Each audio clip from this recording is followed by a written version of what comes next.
శృంగవరపుకోట నియోజకవర్గంలోని లక్కవరపుకోటలో పేదలకు అండగా ముఖ్యమంత్రి సహాయ నిధి నుండి 25 మందికి 16.54 లక్షల చెక్కుల పంపిణీ చేసిన ఎమ్మెల్యే కోళ్ల లలిత కుమారి నియోజకవర్గంలోని నిరుపేద కుటుంబాలకు ఆర్థిక భరోసా కల్పించడమే కూటమి ప్రభుత్వం ధ్యేయం.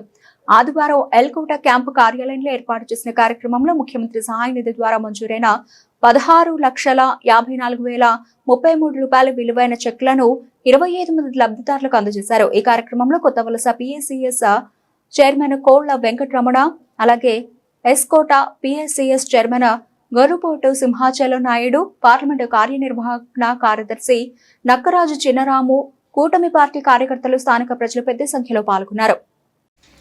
నేను క్యాడర్ అందరినీ కోరేది ఒకటే, మీరు కష్టించి గ్రామాల్లో ప్రజలతో మమేకమై ఈనాటి సంక్షేమ ఫలాలన్నీ ప్రజలకు వివరిస్తూ, ఇంకా ఎవరైనా అనారోగ్యానికి బారిన పడితే ఆ కుటుంబాలకు ముఖ్యమంత్రి సహాయ నిధిని కూడా అందజేస్తూ ఓట్ బ్యాంక్ అనేది పెంచుకుంటూ వెళ్లాల్సిన అవసరం ఇవాళ మన అందరిపైన ఉంది. మీరు చెప్పండి, నేను ఏ పని కావాలో మన కూటమి ప్రభుత్వంలో బాధ్యతగా మీకోసం పనిచేస్తాను.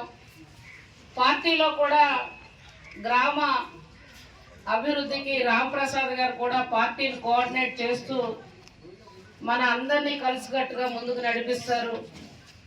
నేను మీ అందరినీ ఒకే ఒక్క మాట అడుగుతా ఉన్నాను. మనం మొన్న జరిగిన ఎన్నికల్లో ఏ విధంగా అయితే మెజార్టీతోటి మండలాల వారీగా ఎంపీ గారికి ఎమ్మెల్యే గారిని ఎలా గెలిపించారో, గ్రామాల్లో ఆనాటి మెజార్టీలు తగ్గకుండా పంచాయతీలు, ఎంపీటీసీలు, ఎంపీపీలు, జడ్పీటీసీలు గెలిపించుకోవాలి. మొదట వచ్చే ఏ ఎన్నికైనా మనం అందరం కూడా సంయుక్తం అవుతూ ఎన్నికలకు సై అనే విధంగా అందరూ కలిసికట్టుగా పనిచేసుకోవాలని నేను మీ అందరినీ కోరుకుంటూ, ఇంకా మనం ఒక టీం వర్క్, రోజుకి కొన్ని పంచాయతీలు నేను కూడా ఇంకా గ్రామం మీ దగ్గరకు వస్తాను. మనకి ఇవాళ కూటమి ప్రభుత్వంలో అమరావతి రాజధానిని మొన్న మధ్యనే మనం చట్టబద్ధత కూడా మనం ఏదైతే అసెంబ్లీ దగ్గర నుంచి పార్లమెంట్లో కూడా మోడీ గారు ఆమోదం తెలపడం, మనం ఒక పండుగ వాతావరణంలో 5 కోట్ల మంది ప్రజలకి కూడా అక్కడ రాజధాని రైతులకు న్యాయం చేసిన వాళ్ళు అయ్యాం. ఇవాళ రాజధాని అమరావతిగా శ్రీకారం చుట్టాం.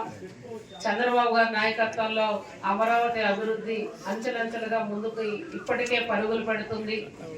మరి అదే విధంగా ఏదైతే మరలా 16, 17, 18 ఈ నెల జరగబోయే పార్లమెంట్ సమావేశాల్లో ఏదైతే 33% రిజర్వేషన్ బిల్లు, అది కూడా పార్లమెంట్ ఆమోదానికి మరలా పార్లమెంటు జరగబోతోంది. అదేవిధంగా నియోజకవర్గాల పునర్విభజన కూడా స్టేట్ లో భవిష్యత్తు రోజుల్లో 2029 నియోజకవర్గాలు పునర్విభజన తోటి ఆ బిల్లు కూడా పార్లమెంట్ లో ఈ మధ్యనే మరి 16, 17, 18లో పెట్టబోతా ఉన్నారు.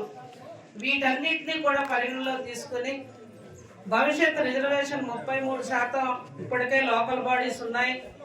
మన అన్న స్వర్గీయ ఎన్టీ రామారావు గారు మహిళలకు పెద్దపీట వేస్తూ రాజకీయాల్లో రిజర్వేషన్ అవకాశం అది ఇంకా పెంచుకొని ముందుకు చంద్రబాబు గారి నాయకత్వంలో కూడా మన రిజర్వేషన్లో ముందున్నాం. ఏది ఏమైనా ఆ గ్రామాల్లో మీ అందరూ కూడా ఇప్పటి నుంచి ప్రజలతో మమేకమయ్యి లోకల్ బాడీస్ ఎన్నికల్లో అన్నిటిలోని మన కూటమి అభ్యర్థులు జెండా ఎగరవేయాలని మీ అందరినీ ముఖ్యంగా కోరుకుంటూ, ఈనాటి ముఖ్యమంత్రి సహాయ నిధిలో ఎన్నో ఒడిదొడుకులు రాష్ట్రంలో ఉన్న మన ఫైల్స్ ఇచ్చి వెంటనే చంద్రబాబు గారు సహకారంతో నెలలో 2 సార్లు నేను చెక్కులు అనేవి తీసుకురావడం కూడా జరుగుతూ ఉంది. మీరు కూడా దయించి పనిచేయండి, ఓట్ బ్యాంక్ పెంచుకోండి. నేను పూర్తి బాధ్యత తీసుకుంటానని మరొకసారి తెలియజేస్తూ ఈ కార్యక్రమానికి హాజరైన ప్రతి ఒక్క